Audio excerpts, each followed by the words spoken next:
आज अचानक मेरी तबीयत इस कदर ख़राब हो गई कि अम्मा को मुझे डॉक्टर के पास ले जाना पड़ा।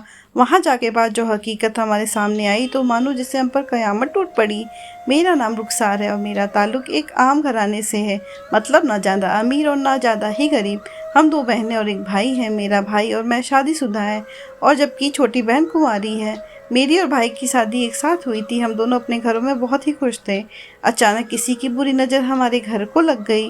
कुछ हुआ यूँ कि मेरी छोटी बहन की शादी थी और क्योंकि मैं घर की बड़ी बेटी थी तो अम्मा मुझे शादी से कुछ दिन पहले ही अपने घर ले आईं ताकि शादी की तैयारियों में मैं उनका हाथ बटा सकूं। मगर अभी मुझे अम्मा के घर आए कुछ ही दिन बीते थे कि मेरे शौहर राहिल मुझे वापस लेने आ गए। कहने लगे शादी के दिन छोड़ आऊँगा, अभी मुझे इसकी ज़रूरत है अम्मा। और मैंने न जाने के लिए थोड़ा मना किया तो वो डिवोर्स देकर वहाँ से चला गया। बहन की शादी की खुशियाँ मिलने से पहले घर पर गम का पहाड़ टूट पड़ा। अम्मा और मेरा रो रो कर बुरा हाल था। राहिल पहले दिन से ही सकी मिजाज का था, बात बात पर शक करता था, ना बाहर अकेले आने देता और न ही जाने देता। मगर मैंने ये सब बर्दाश्त किया और अपनी माँ से इस बात का जिक्र भी किया क्योंकि मैं उन्हें परेशान नहीं करना चाहती थी। अब्बा के जाने के वक्त पहले ही उन्होंने बहुत दुख झेले थे, बहुत गम बर्दाश्त किए थे। इसी वजह से मैं राहिल के हर जुल्म सितम पर खामोश हो जाती थी। खैर, अब तो डिवोर्स की बात हो गई थी। मेरी हालत दिन ब दिन खराब रहने लगी थी। मेरी वजह से मेरी बहन का रिश्ता भी टूट गया। उसके ससुराल वाले भी ये कहकर मंगनी ख़त्म कर गए कि हम एक डिवोर्स वाली की बहन से अपने बेटे की शादी नहीं कर सकते। अम्मा और भाई ने उन्हें बहुत समझाया, उनकी बहुत मिन्नत की, मगर उन्होंने उनकी एक न सुनी और यूं हमारा हंसता खेलता घर बर्बाद होकर रह गया। मेरे डिवोर्स को अभी कुछ दिन ही बीतते थे कि एक दिन अचानक मेरी तबीयत खराब हुई। जब डॉक्टर के पास गई तो पता चला कि मैं प्रेग्नेंट हूँ और माँ बनने वाली हूँ। यह खबर सुनकर अम्मा और मैं तो जैसे हक्का बक्का ही रह गए। मेरा डिवोर्स हो चुका था और अब यह बच्चा। खैर, हम घर आए और एक बार फिर अम्मा और भाई मेरा घर बसाने की नाकाम कोशिश करने लगे। वह दोनों राहिल के पास गए, उसे सब कुछ बताया तो वह खुश होने के बजाय कहने लगा, यह बच्चा मेरा नहीं है, मैं नहीं जानता इसे, यह किसका गुनाह है और जो ये मेरे सर पे डाल रही हूँ। मैं इस बच्चे का बाप नहीं हूँ और ना ही उसे कबूल करूँगा। वह यह कहता हुआ वहाँ से उठ खड़ा हुआ। अम्मा और भाई दोनों ने उसके और उसके घर वालों की बहुत मिन्नत की, मगर किसी ने उनकी एक ना सुनी और यूं डिवोर्स के साथ साथ बदचलन और बद किरदार का दाग भी मेरे माथे पर लग गया। मुझे अपने ही बच्चे से नफरत होने लगी। 2 से 3 बार मैंने खुद की और अपने बच्चे की जान लेने की कोशिश की थी, मगर ना जाने क्यों हर बार नाकाम रही। शायद ऊपर वाला भी यही चाहता था कि मैं अभी जिंदा रहूं और राहिल को उसकी सज़ा पाते हुए देखूं। वक्त गुजरता गया और मैं माँ बन गई। ऊपर वाले ने मुझे चाँद जैसे बेटे से नवाजा, जिसका नाम मैंने असलम रखा। कुछ साल लोगों ने बातें की, उसे नाजायज़ औलाद के ताने दिए, मगर फिर सब अपनी अपनी ज़िंदगी में मशरूफ़ हो गए। बहन की भी शादी हो गई और वह अपने घर की हो गई। मैं भाई पर बोझ नहीं बनना चाहती थी। बस इस वजह से मैंने एक कंपनी में नौकरी शुरू कर दी। अब बाहर के काम मैं खुद करती, जबकि असलम की देखभाल अम्मा किया करती थी। असलम से अम्मा का दिल भी बहला रहता और घर में चहल पहल भी रहती। अम्मा ने कई बार मुझे फिर से शादी करने का मशवरा दिया, मगर मैंने हर बार इनकार कर दिया। मैं शादी के नाम पर जिस मुसीबत से गुजर चुकी थी वह सब दोबारा बर्दाश्त करने की मुझ में हिम्मत नहीं थी। वक्त गुजरता रहा और जिंदगी चलती रही, मगर फिर अचानक अम्मा काफ़ी बीमार रहने लगी। दिन रात उनकी फिक्र मेरा दिल भी बेचैन करने लगी।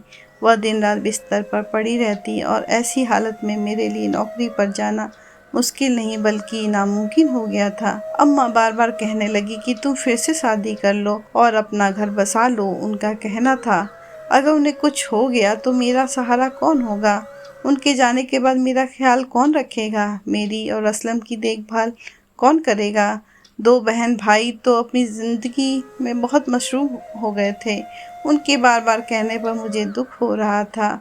बस इसी वजह से मैंने उनकी बात मानने का फ़ैसला कर लिया। मैं जिस कंपनी में नौकरी करती थी वहाँ का बॉस मुझे पहले दिन से ही पसंद करने लगा था, मगर मैं हमेशा उनकी इस पसंद से अनजान बनी रहती। वहाँ काम करने वाले सभी लोग इस बात से बेखबर थे कि मेरा डिवोर्स हो गया है और मैं एक बच्चे की माँ हूँ। उसकी वजह से तो यह थी कि मेरी शादी कम उम्र में हो गई थी। मैं बचपन से ही बहुत खूबसूरत थी और यही वजह थी कि जो आदमी मुझे एक बार देखता वह दूसरी बार देखने की ख्वाहिश ज़रूर रखता था। मेरा शौहर राहिल भी इसी वजह से शक किया करता था, क्योंकि वह जानता था कि दूसरे मर्द हमेशा मेरी खूबसूरती से खुश होते हैं और मुझसे बात करने की कोशिश करते हैं। वह मेरी इस खूबसूरती की वजह से खुद को कमतर समझता था और उसकी यही सब गलतफहमियां ही हमारी डिवोर्स की वजह बनी थी। शादी के 1 साल बाद ही मेरा डिवोर्स हो गया और यूं आज भी मैं कम उम्र और जवान ही लगती हूँ। अम्मा की बात मानते हुए मैंने अपने बॉस से शादी की बात की और उन्हें सब कुछ सच सच बता दिया। मेरी शादी से लेकर डिवोर्स तक का और एक बच्चे की माँ बनने तक का सब कुछ वह जान चुके थे। मैंने उन्हें साफ साफ बोल दिया था कि अगर मुझसे शादी करनी है तो मेरे बच्चे को भी कबूल करना पड़ेगा। उन्हें मेरी किसी भी बात पर कोई एतराज़ न था और यूं ही कुछ ही दिनों में मेरी और आयाज़ की शादी हो गई। अचानक अम्मा और असलम उनके बड़े से महल में शिफ्ट हो गए। वहाँ बहुत से नौकर चाकर थे जो अम्मा और असलम का ख्याल रखते थे, उनकी देखभाल करते। मैं आयाज़ के साथ अपनी नई ज़िंदगी में बहुत खुश थी। वह मुझसे और असलम से बहुत प्यार करते थे।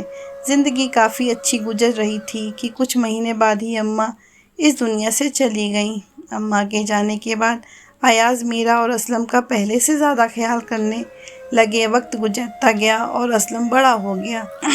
पढ़ाई पूरी करने के बाद उसने अयाज़ की कंपनी ज्वाइन कर ली। अब अयाज़ और मैं घर पर आराम करते और असलम पूरी कंपनी की देखभाल करता। कुछ सालों के बाद मुझे उसकी शादी की फ़िक्र होने लगी। मैंने उससे पूछा कि अगर कोई लड़की पसंद है तो मुझे बता दो, वरना मैं अपनी मर्ज़ी से ही उसके लिए कोई लड़की ढूंढ लेती हूँ। मेरी बात सुनकर वह शर्मा गया। उस दिन तो उसने कोई जवाब नहीं दिया, मगर फिर एक दिन एक लड़की को घर ले आया। उस लड़की का नाम सलमा था। वह लड़की असलम के कॉलेज की दोस्त थी और तब से ही वह दोनों एक दूसरे को पसंद करते थे। आजकल सलमा असलम के साथ ही उसकी कंपनी में ही नौकरी कर रही थी। मैं उससे मिली तो मुझे काफ़ी अच्छी लगी और काफ़ी खूबसूरत और सुलझी हुई लड़की थी। मुझे वह तो काफ़ी पसंद आई और यूं कुछ ही दिनों में उसकी और असलम की शादी हो गई। उस लड़की के खानदान में उसके माँ बाप के अलावा और कोई भी मौजूद न था। उसकी माँ से मुलाकात हुई तो मुझे वो औरत बहुत अच्छी और नेक मालूम हुई। उनकी और मेरी काफ़ी अच्छी दोस्ती हो गई और फिर वह अक्सर मेरे घर आ जाती थी। एक दो बार मैंने उससे उनके शौहर के बारे में पूछा तो वो चुप हो गई। फिर मैंने दोबारा इस बारे में बात करना मुनासिब नहीं समझा। वक्त गुजरता रहा और फिर एक दिन सलमा को किसी का कॉल आया और वह छोटे बच्चे की तरह बिलक बिलक कर रोने लगी। मैंने उसे गले से लगाया और पूछा कि आखिर हुआ क्या है। उसने बताया कि मेरे अब्बू इस दुनिया में नहीं रहे और यूं कुछ ही देर में हम सब घर वाले उनके घर जा पहुंचे। वहां मौजूद चेहरा जो मुझे दिखाई दिया वह कोई और नहीं बल्कि राहिल था, मेरा पहला शौहर। उसकी हालत देखकर मुझे उस पर तरस आने लगा। उसका जिस्म पूरा कीड़े से भरा हुआ था। सलमा की माँ ने बताया कि उन्होंने अपनी पहली बीबी को बगैर किसी कसूर के डिवोर्स दे दिया और फिर जब उस औरत ने बताया कि वह अपने बच्चे की माँ बनने वाली है तो उन्होंने उसे बद किरदार बदचलन का तोहमत लगा दिया और दोबारा शादी भी ना की, जबकि वो जानते थे वह उन्हीं का बच्चा है।